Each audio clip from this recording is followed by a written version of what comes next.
Super Sunday आणि super match अर्थात भारत आणि न्यूझीलंड यांच्या दरम्यान रंगते. खरं म्हणजे या सगळ्या मॅच कडे तमाम भारतीयांचं लक्ष लागलेलं आहे. ज्या पद्धतीनं द्रोणाचार्याने विचारलं होतं ना अर्जुनाला की अर्जुना तुला काय दिसतंय, तर अर्जुन म्हणाला होता की मला बाकीचं काही दिसत नाही, मला फक्त पक्षाचा डोळा दिसतोय आणि मला त्याचा भेद घ्यायचा आहे.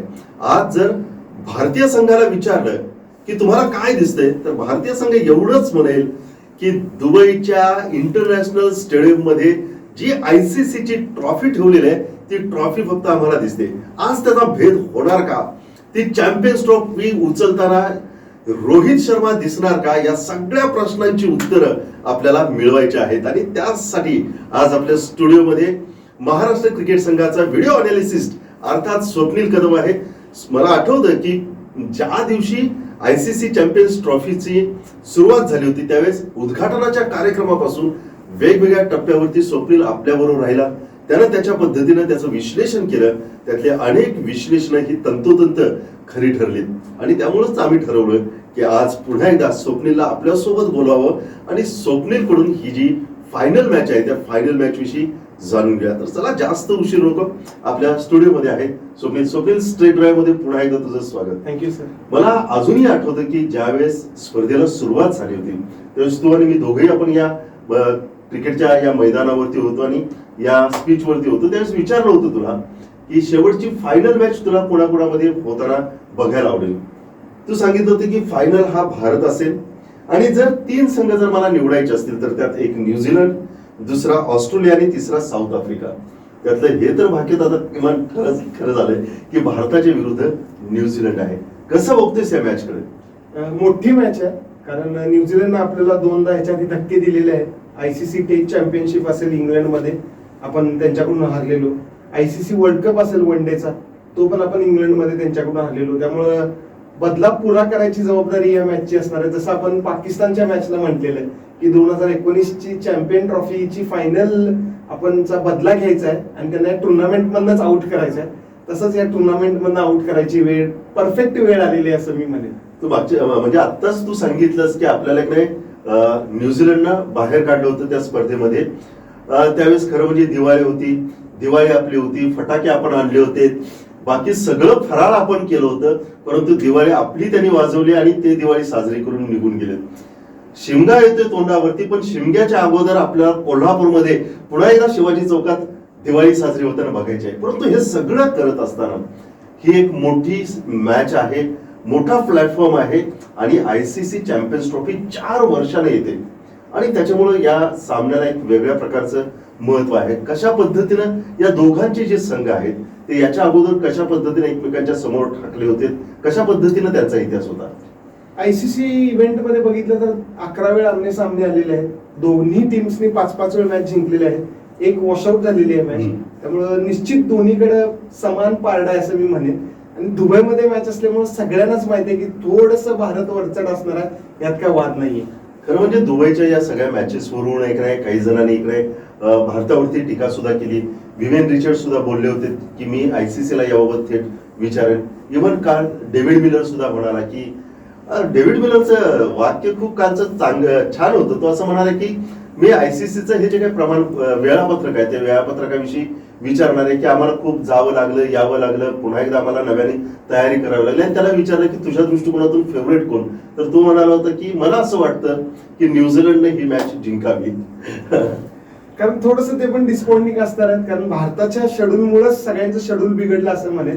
पण तुम्ही पहिल्याच वेळेला म्हणेल की सिक्युरिटीचा मुद्दा असल्यामुळं भारत तयार नाही होणार जायला, तोच मुद्दा महत्वाचा होता. त्यामुळेच तर हायब्रिड स्वरूपाचा आपल्याला हा ICC इव्हेंट बघायला मिळाला. आणि सगळ्यात महत्वाची म्हणजे की नाही, शेवटी त्या दिवशी जो खेळ खेळतो, जो खेळ उंचावतो, तोच संघ विजयी ठरतो. मग तसं जर असेल तर मग पाकिस्तान एक नाही या स्पर्धेतून बाहेर पडणारा पहिला संघ ठरला नसता, कारण त्यांच्याच मैदानावरती सगळ्या मॅचेस होत्या, त्यांनाच म्हणजे अगदी त्यांचे प्रेक्षक त्यांच्या अवतीभोवती होते, त्यांना सगळ्या प्रकारचा सपोर्ट होता. पण तरी देखील या स्पर्धेतून पहिली बाहेर पडणारी टीम ही पाकिस्तान होती. जर तसं असतं तर मग कदाचित पाकिस्तान फायनल मध्ये यायला पाहिजे होतं. परंतु भारतानं खेळ उंचावलेला आहे. भारतानं प्रत्येक डिपार्टमेंटमध्ये आपली दमदार कामगिरी केली आणि म्हणूनच भारत फायनल पर्यंत आला. आतापर्यंत एक नाही दुबईच्या या स्टेडियमवरती ज्या 3-4 खेळपट्ट्या राहिल्या त्या प्रत्येक खेळपट्टीवरती भारत खेळलेला आहे. याचा काय एक मानसिक ऍडव्हान्टेज भारतासाठी राहणार? हो, कारण बघितलं तर आपण सगळ्या मॅचेस दुबईमध्येच खेळलेलो आहे. न्यूझीलंड सेमीफायनल खेळून पाकिस्तान मधून येते, मोठ्या रन्स तिथे त्यांनी केलेल्या आहे. त्यामुळे थोडंसं त्यांना कुठेतरी असणार आहे की पुन्हा स्लो विकेटवरती बॅटिंग करायचे, चॅलेंजिंग असणार आहे. कारण भारताकडे जसे स्पिनर्स आहेत तसे न्यूझीलंडकडे नाहीयेत. कारण ज्या पद्धतीने वरुण चक्रवर्ती असेल, अक्षर पटेल असेल, कुलदीप असेल, जडेजा असेल, यांनी बॉलिंग केलेली आहे त्या विकेट्सवरती, तशी बॉलिंग करणं न्यूझीलंडला सोपं नसणार आहे. भारताकडे खूप मोठा ऍडव्हान्टेज असणार आहे या बाबतीत. ड्यू फॅक्टर काय राहणार का? याच्या अगोदर सुद्धा आपण चर्चा केली होती, पण अंतिम सामन्यासाठी काय ड्यू फॅक्टर राहू शकेल? नाही, कारण आपण ज्या पद्धतीने बघितलंय, भारतानं पण चेस केला, इझी चेस वाटला मला पण तो ऑस्ट्रेलिया अगेन्स्ट किंवा न्यूझीलंड अगेन्स्ट आपण जसा डिफेंड केला, ज्या पद्धतीने बॉल टर्न मिळत होता, मला नाही वाटत की ड्यू फॅक्टरचा रोल काही इथे राहील. ह्या 4 ज्या मॅचेस आपण भारताच्या एकने दुबईमध्ये बघितल्यात, एक अनालिसिस्ट म्हणून ज्यावेळेस तू बघतोस की कशा पद्धतीची खेळपट्टी तुला जाणवली या मॅचेस मध्ये? दुबईची खेळपट्टी जर बघितली तर आपल्याला थोडीशी स्लो जाणवली, आपल्याला टर्न पण तिथे बघायला मिळाला. त्यामुळे थोडंसं बॅट वरती बॉल येत नाहीये लवकर. जो बॅटर सेट होतो त्याला बॅटिंग करणं सोपं जातं. जसं आपण स्टीव्ह स्मिथला बघितलं, भारताच्या अगेन्स्ट विलियमसनला बॅटिंग करताना बघितलं. जर बॅटर सेट झाला तर नक्कीच तो मोठ्या रन्स पण उभ्या करू शकतो आपल्या. म्हणजे खेळपट्टीच्या हिशोबानं स्वतःची इनिंग कशी बिल्डअप करायचंय याच्यावरती जो तंत्र पुढे घेऊन जाईल तो याच्यामध्ये खास रीतीने चमकणार आहे असं वाटतं. पण नक्कीच जसं मी गेल्या मॅचला म्हटलेलं की जी टीम चांगली बॅटिंग करेल ती टीम ही मॅच जिंकेल. आणि जसं सेमीफायनलच्या बाबतीत दुसऱ्या आपण म्हटलं, जी टीम चांगली बॉलिंग करेल ती मॅच जिंकेल. कारण हाय स्कोरिंग मॅच होणार होतं, सगळ्यांनाच माहिती होतं. परंतु ज्या पद्धतीने न्यूझीलंडनं मधल्याच फेज मध्ये विकेट्स काढल्या किंवा मोठे रन करू दिले नाहीत मधल्या प्लेयर्सना, त्यामुळेच न्यूझीलंड तो सामना जिंकले. या खेळपट्टीवरती भारताची दोन्ही रूपं बघायला मिळाली. म्हणजे भारतानं सुरुवातीची बॅटिंग करून एक नाही लवकरात लवकर म्हणजे न्यूझीलंडलाच लवकर गुंडाळलं भारतानं, आणि दुसऱ्या बाजूला एक नाही अगोदर दुसऱ्या संघाला बॅटिंग दिली आणि त्याच्यानंतर भारतानं चेस सुद्धा केलेला आहे. भारतातल्या खेळपट्ट्या बघितल्या तर थोड्या सिमिलर पद्धतीचे आहेत, तशीच खेळपट्टी काहीतरी दुबई मधली आहे. त्यामुळे भारताला काही थोडंसं ऍडजस्ट व्हायला वेळ लागला नाही त्या खेळपट्ट्यांवरती म्हणेन. काय कॉम्बिनेशन मध्ये चेंजेस राहतील असं वाटतं? नाही, नक्कीच काहीच राहणार नाही असं मला वाटतंय. कारण विनिंग ट्रॅक आहे, तीच टीम आपल्याला सेम खेळताना दिसेल आणि तीच टीम आपल्याला ट्रॉफी उचलतानाही दिसेल. नेट प्रॅक्टिस चालू असते, तू नेहमी इकडे म्हणजे महाराष्ट्र क्रिकेट संघाबरोबर राहतोस. नेट प्रॅक्टिस मध्ये वेगवेगळे खेळाडू वेगवेगळ्या पद्धतीने बोलताना दिसत आहेत. नेट प्रॅक्टिस मध्ये सुद्धा होणाऱ्या मॅचच्या बाबतीमध्ये त्यांच्यामध्ये चर्चा असते का? मला हा प्रश्न यासाठी विचारायचा आहे कारण आपण सुरुवातीला म्हटलं होतं की ही आयसीसी चॅम्पियन्स ट्रॉफी याच्यानंतर 4 वर्षानं होणार आहे. 4 वर्षानंतर होणाऱ्या त्या आयसीसी चॅम्पियन्स ट्रॉफीमध्ये कदाचित आम्हाला रोहित शर्मा दिसणार नाही, कदाचित आम्हाला विराट दिसणार नाही, कदाचित आम्हाला शमी दिसणार नाही. तर हे सगळेजण नेट प्रॅक्टिस ज्यावेळेस करत असतात त्यावेळेस त्यांची याच्या बाबतीमध्ये चर्चा असते. नक्कीच, कारण सगळ्यांना आपापले रोल माहीत असतात. आणि मी त्यामध्ये एक नाव आणि ऍड करीन, जडेजा पण नसेल, जडेजा पण शेवटच्या टप्प्यात आहे. सगळ्यांना माहित असते की आपल्याला काय पद्धतीनं मॅचला फेस करायचं आहे, काय पद्धतीने विकेट्स आहेत, कोणते प्लेयर आपल्या अगेन्स्ट खेळणार आहेत, त्याचा सगळ्याचा अभ्यास आधी केला जातो. त्या पद्धतीने ते मॅच मध्ये उतरतात. मला याच्यावर आठवलं की ज्या पद्धतीने भारत आणि ऑस्ट्रेलियाची मॅच झाली आणि विराटने ती मॅच जिंकून दिली आणि विराट जात असताना स्टीव्ह स्मिथ आला आणि स्टीव्ह स्मिथ म्हणाला की दिस वॉज माय लास्ट मॅच. आम्हाला असं वाटतं की यावेळेस पुन्हा एकदा ते चित्र उभं राहावं आणि केन विल्यम्सनं विराटच्या हातात हात द्यावा आणि तो म्हणावा की ही माझी शेवटची मॅच आहे. कारण याच्यानंतर केन विल्यमसन सुद्धा दिसू शकणार नाही. कारण मोठे दिग्गज खेळाडू जर आपण बघितले की चॅम्पियन ट्रॉफी नंतर बरेच रिटायर पण झालेले आहेत आणि भारताच्या बाबतीत पण तेच असणार आहे. हे 4 खेळाडू जे असतील ते नेक्स्ट आपल्याला कुठल्या आयसीसी इव्हेंट मध्ये दिसतील माहित नाहीये. त्यामुळे केन विल्यमसन सारखा पण खेळाडू कुठेतरी मनामध्ये असणार आहे की एखादी मेन आयसीसीचा इव्हेंट आपण जिंकून रिटायर व्हावं. महत्वाची गोष्ट म्हणजे न्यूझीलंड हा इतका व्यावसायिक संघ आहे की त्यांनाही माहित आहे की कुठं मॅच काढायची, कुठं कोणाच्या काही जबाबदाऱ्या आहेत, त्यांच्या संघामध्ये काही फरक म्हणजे बदल काय आहे का? किंवा आता सध्या इकडे हेनरी मॅट विषयीची एक बातमी येते की तो इंजर्ड वगैरे आहे. कसं बघतो या सगळ्या गोष्टी? हे मॅट हेनरी इंजर्ड असेलच असं मला वाटतंय. त्यामुळे थोडंसं त्याच्या जागी जेकब टफी नावाचा बॉलर, यंग बॉलर ते खेळवतील. कारण मॅट हेनरीच्या बाबतीत जर बघायला गेलं तर 10 विकेट्स त्यांनी या टुर्नामेंट मध्ये घेतलेल्या आहेत. लास्ट मॅच जी भारताच्या अगेन्स्ट खेळला त्याला 5 विकेट्स त्यांनी काढलेल्या. त्यामुळे न्यूझीलंडला थोडासा धक्का असेल आणि मला नाही वाटत की तो जरी बाहेर पडला तरी न्यूझीलंड या कोणता प्रॉब्लेम येईल न्यूझीलंडला. कारण आपण न्यूझीलंडची बॅटिंग जर बघितलं तर पहिले 4ही बॅट्समननी त्यांचे 100 केलेले आहेत वेगवेगळ्या मॅचेस मध्ये.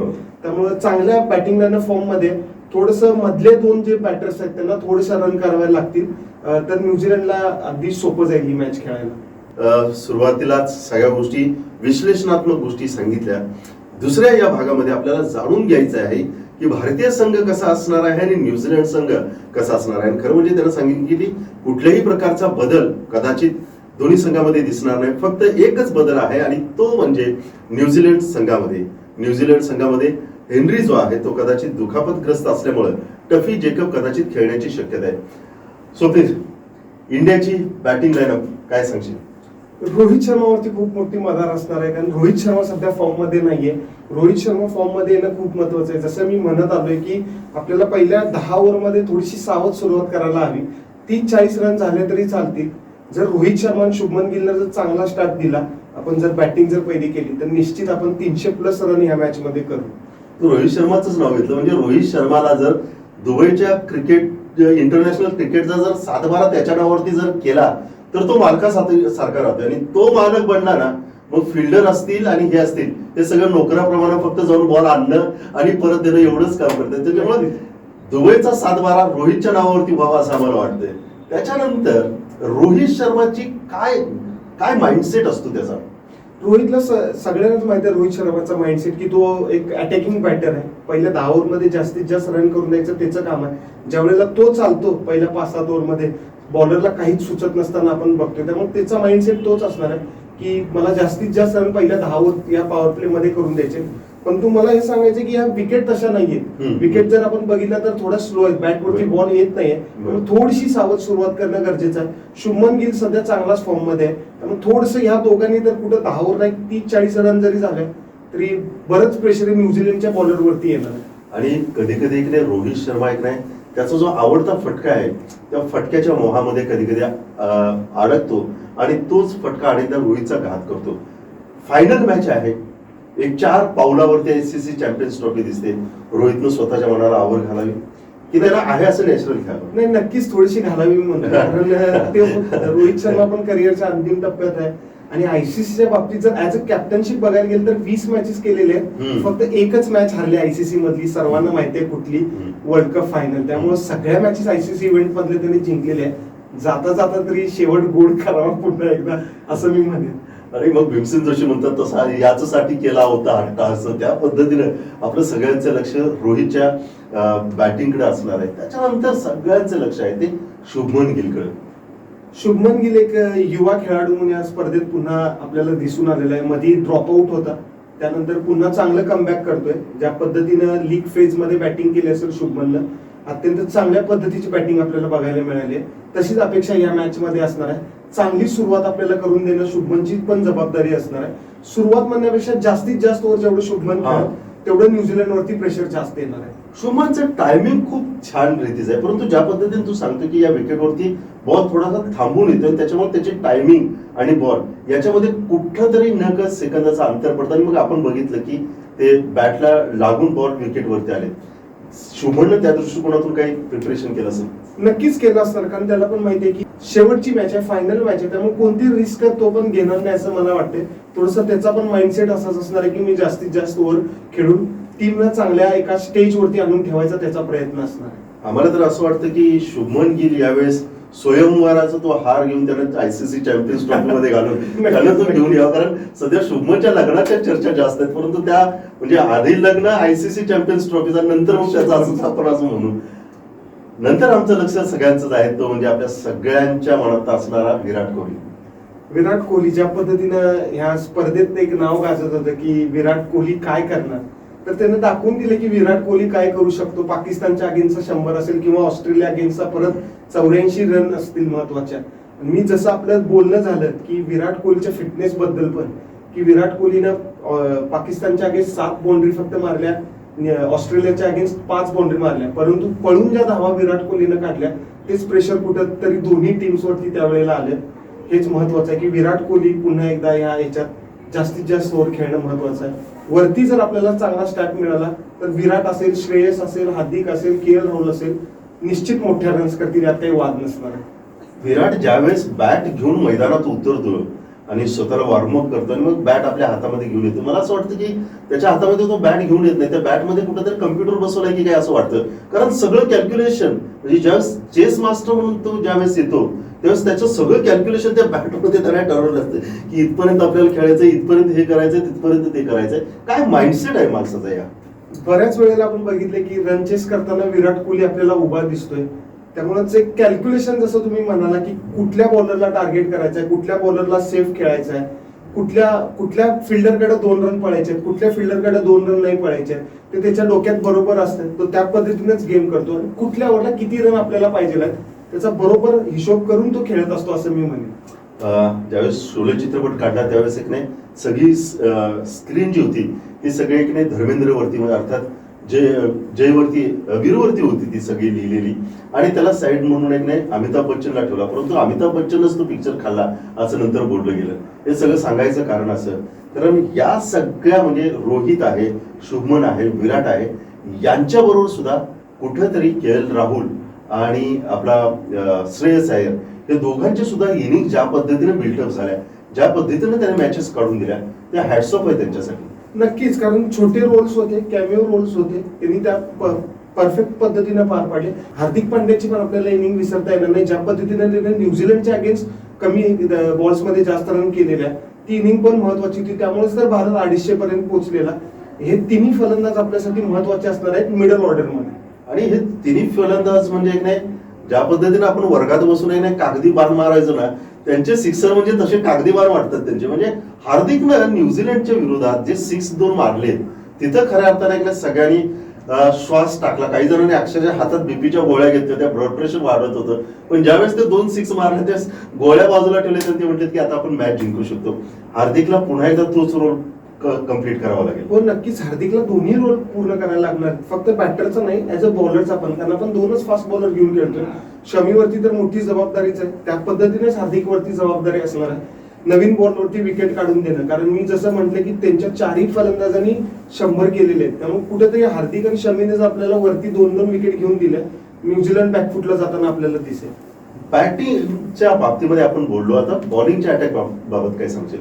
मोहम्मद शमी आहे, हार्दिक पांड्या आहे आणि आपले तिन्ही स्पिनर. जर बॉलिंगच्या बाबतीत बघायला गेलं तर बॅलन्स बॉलिंग अटॅक आहे असं मी म्हणेन. 2 फास्ट बॉलर त्या विकेटवरती पुरेसे, 4 स्पिनर हे आपल्याला खेळवावेच लागतील. ज्या पद्धतीने न्यूझीलंडनं गुडघे टेकलेले आपल्या लीग मॅच मध्ये, तसंच आपल्याला कुठेतरी या मॅच मध्ये बघायला मिळेल.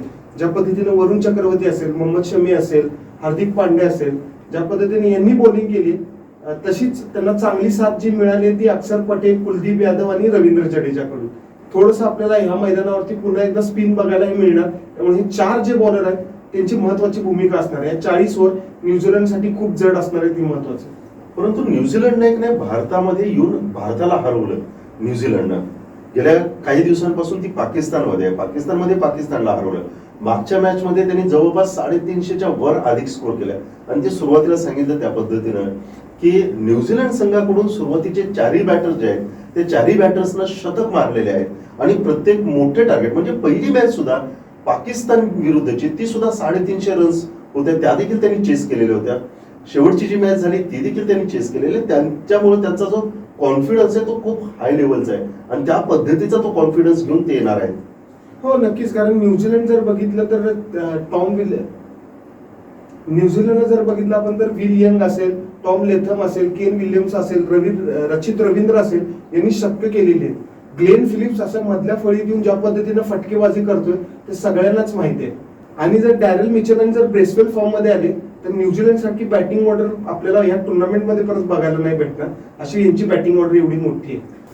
आणि स्वप्नील महत्वाची गोष्ट म्हणजे त्याविषयी अधिक तू प्रकाश टाकू शकशील आणि तो म्हणजे ज्यावेळेस न्यूझीलंड फिल्डिंग करते, समजा न्यूझीलंडचा स्कोर 320 झाला असेल तर समोरच्याला 320 हे टार्गेट मिळत नाही, समोरच्याला मिळतं टार्गेट 350. कारण 20-30 रन्स ज्या आहेत त्या अशा पद्धतीने त्यांच्या फिल्डिंग मध्ये ते अडवतात, कारण ते 20-30 धावांचं प्रेशर हे नेहमीच समोरच्या प्रतिस्पर्धी संघावरती राहणार आहे. इतकी अत्युच्च दर्जाची त्यांची फिल्डिंग आहे. त्यात ग्लेन फिलिप्स असेल किंवा केन विल्यमसन असेल, म्हणजे बापरे काय म्हणजे हाताला ग्लू वगैरे लावून ते उभारलेले असतात फिल्डिंगला की काय समजतच नाही. कारण त्याच्यापासून बॉल काढणं, काय सांगशील या फिल्डिंग बाबत? न्यूझीलंडचे जर आपण ह्याच्या मागे जर बघितलं तर ह्याच्या पूर्वीपासूनच न्यूझीलंड चांगली फिल्डिंग करत आलेली आहे आणि त्यांचा कोणताही फिल्डर कुठल्याही क्षणी चांगली फिल्डिंग करू शकतो हे आपल्याला माहिती आहे. ज्या पद्धतीचा रिझवानचा कॅच असेल, विराट कोहलीचा कॅच असेल किंवा केन विल्यमसनने घेतलेला रवींद्र जडेजाचा कॅच असेल, अत्यंत महत्वाच्या क्षणी त्यांनी चांगली फिल्डिंग करून दाखवलेली आहे. त्यामुळेच तर समोरच्या टीमवरती प्रेशर बिल्डअप करायचं काम होतं. आणि जसं तुम्ही म्हणाला की 20-30 रन हे नेहमीच जास्त पकडून चालायला लागणार आपल्याला चेस करताना. आणि ज्यावेळेस आपण न्यूझीलंडच्या फिल्डिंगचा विचार करतोय त्यावेळेस भारताच्याही फिल्डिंगचा आपल्याला विचार करावा लागेल. कारण भारताची थोडीशी फिल्डिंग राहिली. विराट कडून एक नाही आपल्या रोहित कडून कॅच ड्रॉप झाले, काही अगदी नॉर्मल काही ठिकाणी फिल्डिंग झाली. आता ऍक्च्युली हे म्हणजे गौतम गंभीर, रोहित शर्मा या सगळ्यांना माहित असणार, परंतु ऍज अ आपण एक प्रेक्षक म्हणून ज्यावेळेस बघतोय, ऍज अ चाहते क्रिकेट म्हणून बघतो, त्यावेळेस आपल्याला वाटतं की अरे इथं काहीतरी करायला पाहिजे भारतानं. निश्चित, कारण थोडंसं फिल्डिंग झालेली आहे आपली सुमारे टुर्नामेंटमध्ये, परंतु विसरून चाललं नाही ज्या पद्धतीने श्रेयस अय्यर किंवा अक्षर पटेलने फिल्डिंग केली हेही विसरून चाललं नाही. सेमीफायनल मधला तो जो रनआउट होता महत्वाचा, त्यामुळेच तर 20-30 रन कमी झाले.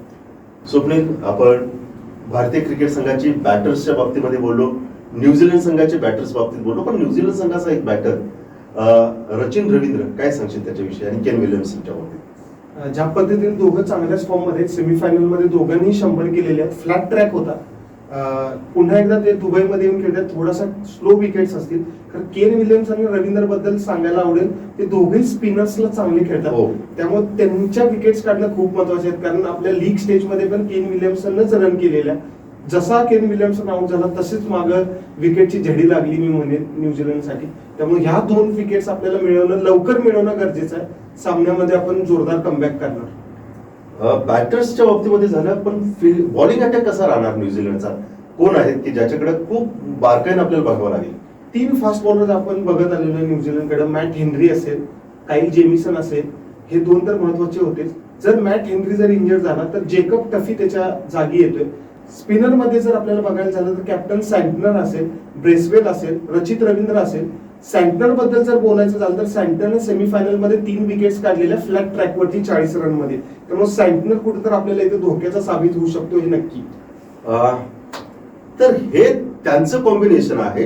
आता जाऊया प्रेक्षकांच्या मनामध्ये सध्या जे काही चाललेलं आहे त्या पद्धतीने. मी खरं म्हणजे आज साखर घेऊन येणार होतो, तू सांगितलं होतं, पप्पाही म्हटले होते की नाही तुझं सर नेहमी तुला म्हणतात की साखर बरोबर साखर कुठं आहे. मी साखर देणार ते यासाठीच थांबलोय, कारण फायनल मध्ये भारताने ज्यावेळेस ICC चॅम्पियन्स ट्रॉफी उंचावेल त्यावेळेस तुझं तोंड याच स्टुडिओमध्ये मी गोड करणार आहे. मला जाणून घ्यायचंय स्वप्नील की तुझ्या दृष्टिकोनातून यावेळेस स्टार बॅटर कोण ठरेल? विराट, रोहित, शुभमन की बाकी? मी पुन्हा एकदा विराटवर जाईन, कारण एक गोष्ट या ठिकाणी मला म्हणायला आवडेल, जहा मॅटर बडे होते वहा कोहली खडे होते. कोहलीवरती मी थोडं जाईन, कारण चांगल्या फॉर्म मध्ये मोठी मॅच आहे. कारण ICC ची जर आपण फायनल बघितली T20ची तर Virat Kohli man of the match होता.